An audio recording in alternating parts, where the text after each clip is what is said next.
Race 2 closed a challenging weekend for the Rocket BMW Motorrad WorldSBK team. The reigning world champion Toprak Razgatlıoğlu was fighting his way towards a podium finish, before a technical issue forced him to retire following his pit stop. El Turco was only able to take home 20 points from the weekend's 3 races at Phillip Island Grand Prix circuit.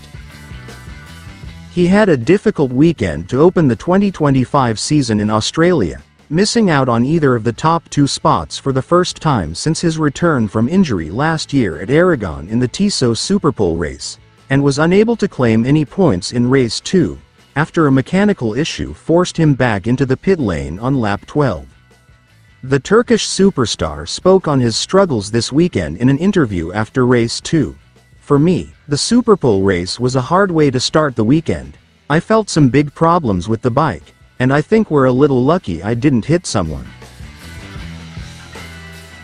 In race 2, we tried to improve the bike, but we decided to use yesterday's bike because I felt like we were improving and the grip was much better than what it was before, but in the race, we were starting to see that something was wrong, so we decided to not continue the race. The high-speed old-fashioned layout of the Phillip Island track devoid of heavy braking zones featured in other tracks plays away from his strengths, and mitigates his extraordinary ability to control the bike under rapid deceleration. The BMW rider seems to want to put it behind him and focus on what's to come this season, as there is plenty of racing left. I'm never very happy in the first races of the season, begun the number 1. Every year something feels strange on the bike, so in that way this is the same. I am just focusing on the next race because we're going back to Europe, and I will be having to fight with all the Ducatis. We have a long break of almost a month now. I am going to keep working and try to come back stronger.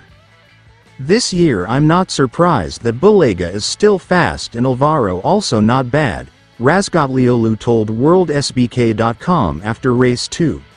But this year, all Ducatis are on the front. This is not normal. It's why I say Superbike is almost like a Ducati Cup. I hope not to continue going like this because everyone is not enjoying like this. If Superbike continues like this in the future, I'm not thinking to race anymore here.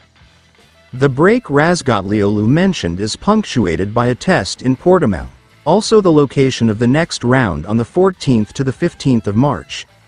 We have a test there. We need the test. 2 days for me are very important because we are trying to improve the bike and we are still not 100%. But everyone is pushing hard, I know, and we will see because these 2 days for me are very important.